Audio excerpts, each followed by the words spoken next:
さんこんにちは。本日は私が皆さんの前で何かを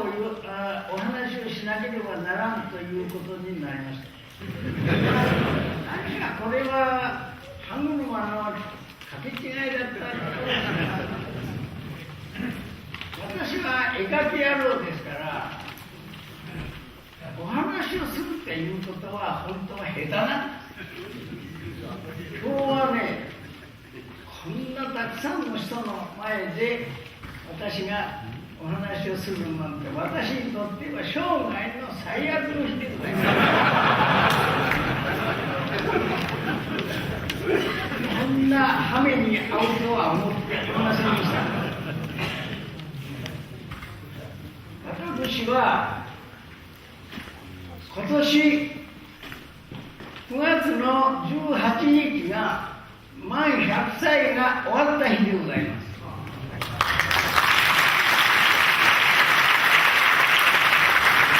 本日はそれから37日目でございます。だから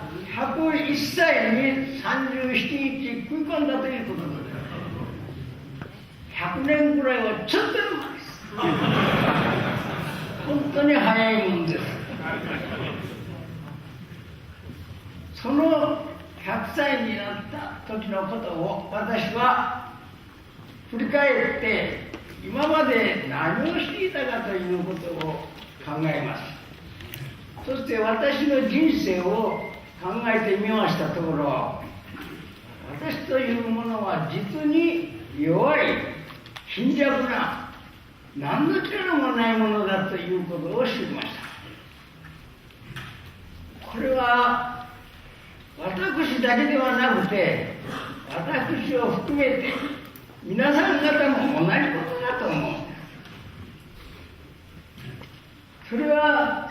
皆さん方がお生まれになる時のことを考えていただければお分かりになると思います。自分には何の力もありません。お生まれになる時に皆さん方産んでいただく親御さんを自分で選定なさったんですか？そんな人誰もないと思います。またその中へ心が入っていこうと思って入っていった人も誰もないと思います。私もそんなことはできません。そのくらい人間というものは何もできないものです。自分では何もできないんです。そういうことを私が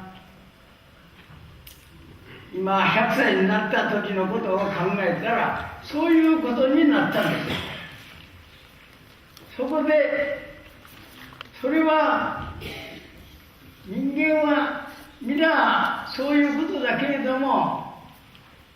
産んでいただいて育てていただいて、そして時間が経つとそのうちになんかガーというようなものが少し芽生えてきます。そうするとこの体がね、自分のものだと思うようになるんです。そして平気でこれを自分のものとして、人間はそういう習性がありますから、欲しいものに使えばいいと思うようになるんですが、そしてこの体を大変粗末に扱うようになってしまいます。一生それで自分のものだと思って使い果たすんです。これは少し横着だと思いますな。ところがその自分は結局は誰かの人間以上の大きな力によって作られたものだということを知るんです。それは誰だというと、これは言い方によってはいろいろあるんですけれども、絶対無限だと思います。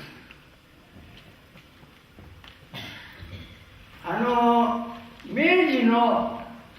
明治の中期時分に一番活躍されたんですけども、浄土真宗の東本願寺派に清沢万世先生という大鉄がありましてね、その方はお坊さんですからね、仏のことは仏と言うべきだと私は思ったんですけども、その先生は仏と言わないで絶対無限と表現されたんですが、それはなぜかというと、私たちが言ってるような仏では、清沢先生の腹の中ではどうも仏が小さすぎる。仏はそんな小さいもんじゃない、もっともっと大きいもんだというイメージがあるもんだから、仏と言いたくなくって絶対無限と表現されたんですが、この表現はもうすごいと思います。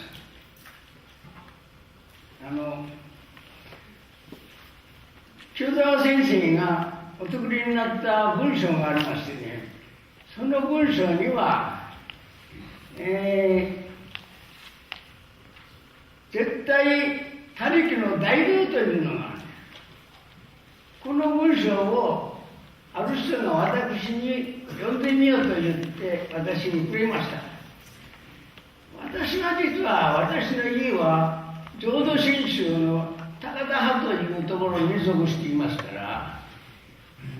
東本願寺派の清沢先生のことにつきましては、私は全然知識がなかったんです。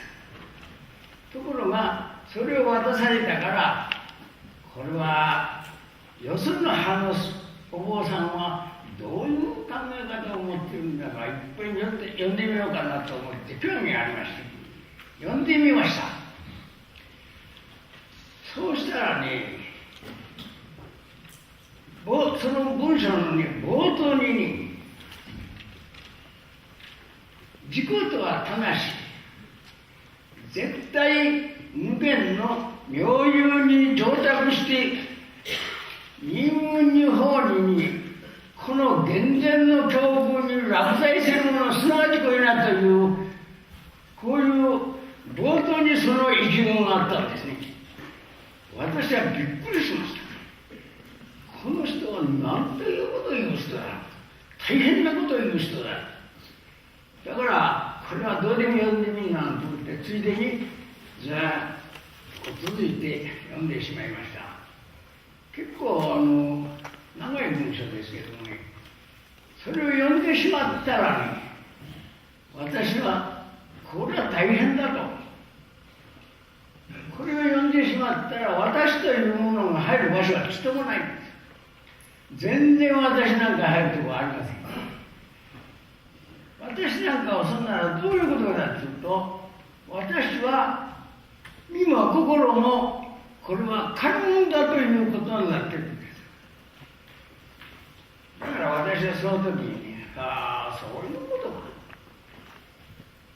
我が物と思いしものは我ならで、